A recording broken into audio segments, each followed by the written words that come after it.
If this giant reptile medicine man stresses you out, you're in the right place. I'm here to show you how to approach Lizardman Shamans with grace, poise, and clean undies. This is the simplest gear setup in all of old school RuneScape because most of your gear is chosen for you. Shayzien 5 equipment is required to kill shamans due to their special attack. Other than that, throw on an Ava's device and your crossbow or bow of choice with some economical ammo.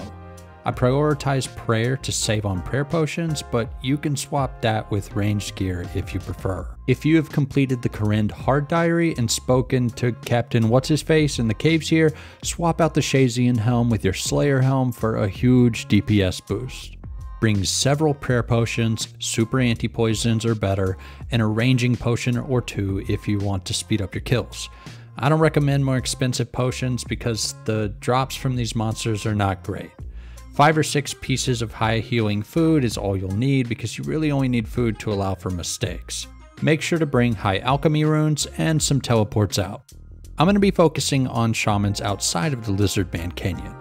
And for those, there are 2 layers located here and here. You can use the fairy ring and walk south, or get to the farming guild via spirit tree or skills necklace and walk southeast. Overall, the fight is pretty simple. You want to pot up before entering the room, upon which one will start spitting on you and you should politely respond. Stick to the edges of the room during the fight. This is important to manage their special attacks. Shamans attack with melee if you get too close, ranged if you're 1 or more tiles away, and they have several special attacks. The first is a ball of poison acid that can do up to 30 damage. Because of our handy dandy Shayzien 5 armor, that damage is reduced to 0. It still poisons you though, which we have covered through our anti-poisons. Second is a Super Mario inspired jump attack where they try to land on your head, dealing up to 25 damage. And lastly, an ability that raises several spawns from the ground that will walk up to you before exploding, dealing up to 10 damage each.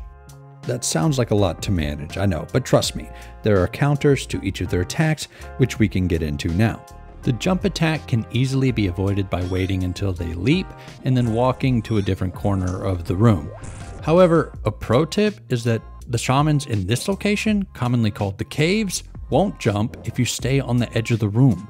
This is why positioning is so important to extend your shaman trips and have a chill time. The spawns are the most annoying part of fighting the shamans, but their attack is easily avoided if you pay attention to their position and behavior. They will spend a few seconds closing the distance before making a distinct sound, then blowing up a couple of ticks later. Keep your area sounds turned up during the fight to hear them arrive, and then start their self-destruct sequence, after which you should step at least 1 tile away. That's really all there is to Lizardman Shamans. Like anything, it just takes practice, and after your first trip, you'll be pretty comfortable. Pay mild amounts of attention, respond to their sound cues, and get that juicy Dragon Warhammer drop. I can't believe you've done this.